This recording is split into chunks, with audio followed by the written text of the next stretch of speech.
Sebelum lanjut nonton video ini, jika kalian suka dengan channel Pegawai Jalanan, silahkan kalian support kami dengan cara subscribe dan klik tanda loncengnya. Silahkan gunakan headset Anda untuk mendapatkan kualitas suara yang jernih. Selamat menonton.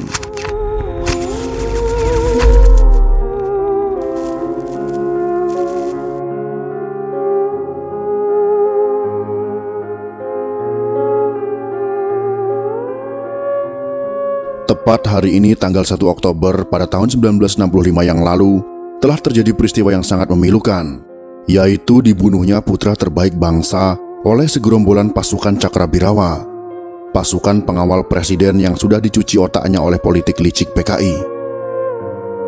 Dalam video ini akan kami sajikan kronologi kejadiannya, agar kita bisa terus mengingat sejarah sekelam apapun itu, untuk menyadarkan kita di masa-masa yang akan datang, bahwa ideologi komunis tidak cocok hidup di negeri tercinta ini.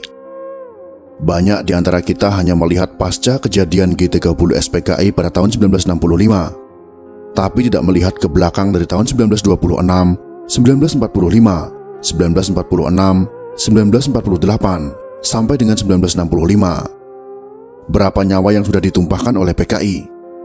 Dari tokoh nasionalis, tokoh kesultanan, kiai, santri dan rakyat yang tidak bersalah mereka sembelih dengan kejam.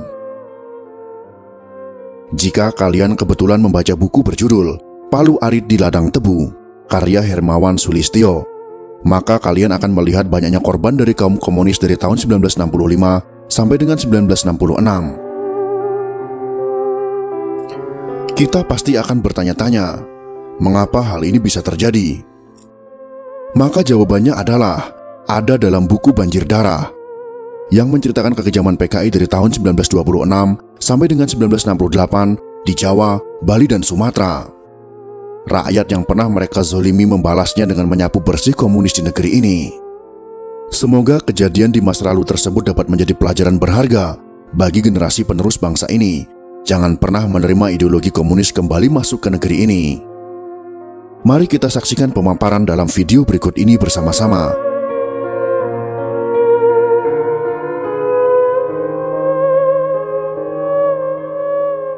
Penculikan Jenderal Abdul Haris Nasution.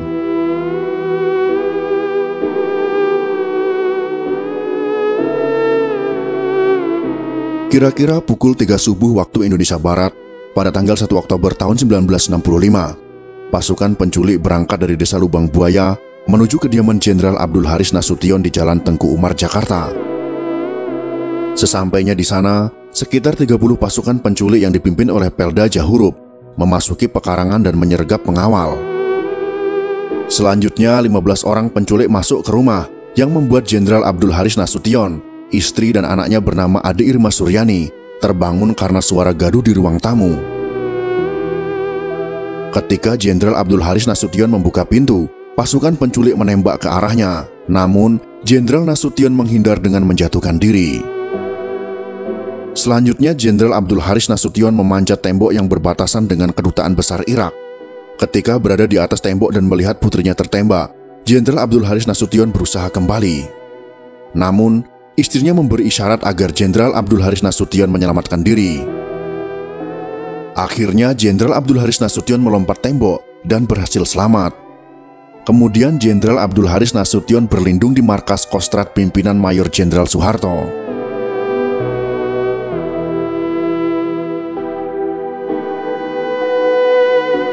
Penculikan Letnan 1 Pierre Andreas Tendean.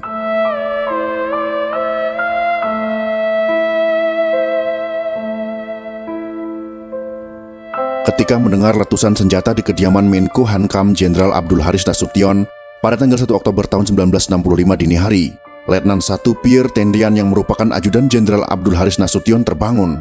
Dengan memakai celana hijau dan jaket coklat, serta membawa senjata, Letu Tendean keluar dari pavilion memeriksa keadaan. Sesampainya di halaman, Letu Tendean disergap dan dilucuti senjatanya oleh para penculik karena dikira Jenderal Abdul Haris Nasution. Bahkan, konon ia mengaku sebagai Nasution. Saya Nasution. Pemimpin penculik Pelda Jahurup merasa yakin yang ditangkapnya adalah Jenderal Abdul Haris Nasution, padahal sebenarnya itu adalah Letu Tendean. Selanjutnya Letuten Dean digiring dengan tangan terikat di belakang dan didorong dengan senjata laras panjang masuk kendaraan untuk dibawa ke desa Lubang Buaya.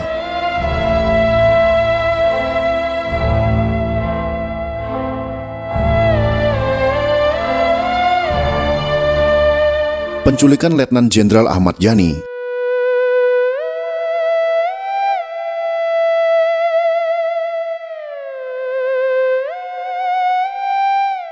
Pasukan penculik pimpinan Peltu Mukijan berangkat dari desa Lubang Buaya pada tanggal 1 Oktober tahun 1965 dini hari menuju kediaman Jenderal Ahmad Yani di Jalan Lembang, Jakarta.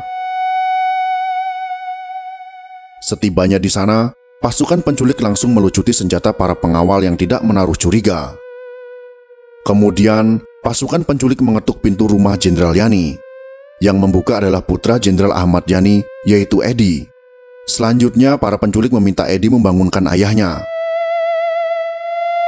Dengan masih memakai pakaian tidur, Jenderal Ahmad Yani menemui para penculik.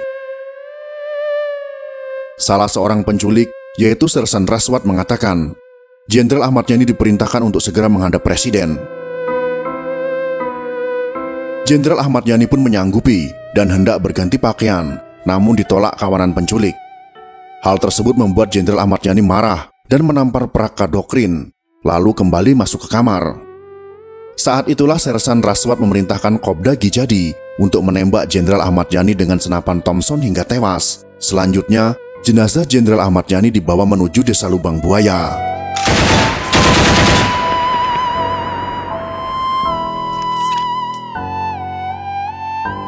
Penculikan Maijen Suprapto.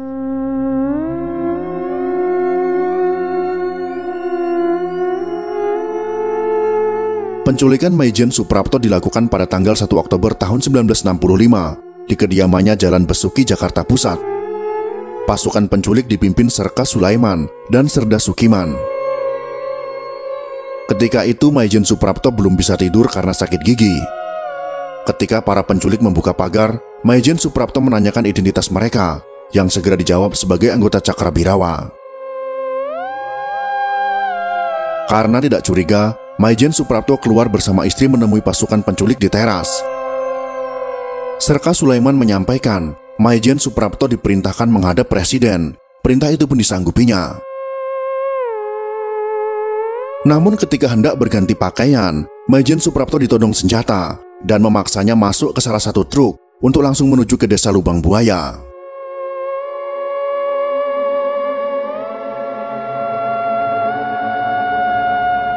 Penculikan Maijen MT Haryono.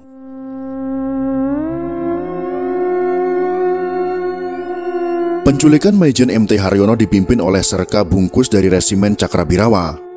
Mereka berangkat dari desa Lubang Buaya pada tanggal 1 Oktober tahun 1965 dini hari menuju kediaman Maijen MT Haryono di Jalan Prambanan, Jakarta Pusat. Sesampainya di sana, pemimpin penculik mengetuk pintu yang dibuka oleh istri Maijen MT Haryono. Serka Bungkus menyampaikan bahwa Maijen MT Haryono harus menghadap Presiden. Namun, Maijen MT Haryono curiga, sehingga menyuruh istri dan anaknya masuk kamar sebelah. Hal tersebut membuat para penculik marah, mendobrak, dan menembaki pintu kamar. Ketika pintu terbuka, kondisi kamar gelap, sehingga kawanan penculik membakar surat kabar untuk penerangan.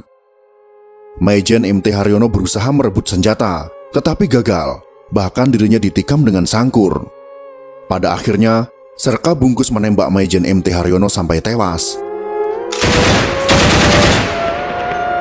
Jenazah Maijen MT Haryono kemudian diseret keluar rumah dan dilemparkan ke atas truk untuk dibawa ke desa Lubang Buaya.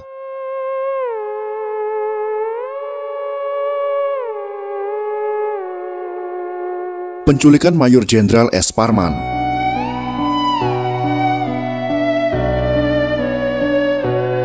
Pasukan penculik pimpinan Serma Satar memasuki pekarangan rumah Maijen S. Parman pada tanggal 1 Oktober tahun 1965 dini hari. Maijen S. Parman terbangun karena mengira ada pencurian di rumah tetangganya. Maijen S. Parman yang masih memakai pakaian tidur membuka pintu rumah, lalu terkejut melihat kawanan penculik. Pemimpin penculik menyampaikan pesan kepada Maijen S. Parman harus menghadap Presiden segera karena kondisi genting. Kemudian Maijen S. Parman langsung berganti pakaian yang diikuti para penculik. Karena tingkah laku tidak wajar, istri Maijen S. Parman menanyakan surat perintah kepada mereka. Setelah itu, Maijen S. Parman menyuruh istrinya menelpon Letjen Ayani, namun kabel telepon diputus paksa oleh pasukan penculik. Akhirnya pasukan penculik memaksa Maijen S. Parman masuk kendaraan untuk dibawa ke desa Lubang Buaya.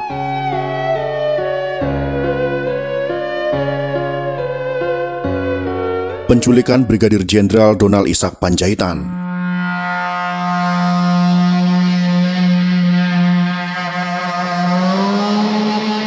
Pada 1 Oktober tahun 1965 dini hari, kediaman Brigjen DI Panjaitan di Jalan Hasanuddin, Kebayoran Baru, Jakarta, didatangi pasukan penculik yang dipimpin oleh Sermas Soekarjo.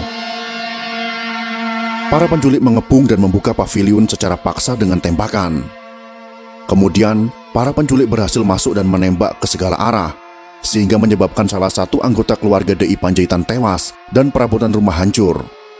Selanjutnya, para penculik memerintahkan Brigjen Donald Ishak Panjaitan turun dan menghadap Presiden. Di bawah todongan senjata, Brigjen DI Panjaitan berjalan keluar rumah mengenakan seragam lengkap. Namun, dalam kondisi yang mencekam tersebut, Brigjen DI Panjaitan menyempatkan diri untuk berdoa. Karena mendapat perlakuan kasar dan penghinaan, Brigjen Panjaitan mencabut pistol dan berusaha melawan. Namun, Brigjen Donald Ishak Panjaitan terlebih dahulu ditembak kepalanya hingga tewas.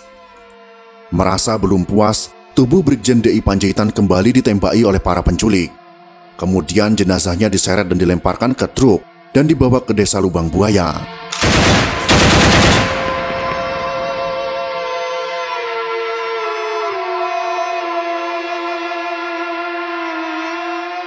Penculikan Brigadir Jenderal Sutoyo.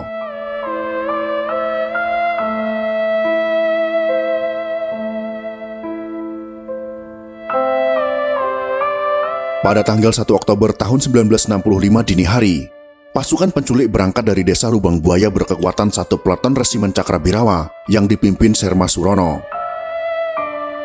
Pasukan ini terbagi dalam 3 regu dengan masing-masing pemimpin, yaitu Serda Sudibyo, Serda Ngatijo, dan Kopda Dasuki, dengan tujuan menculik Brigadir Jenderal Sutoyo.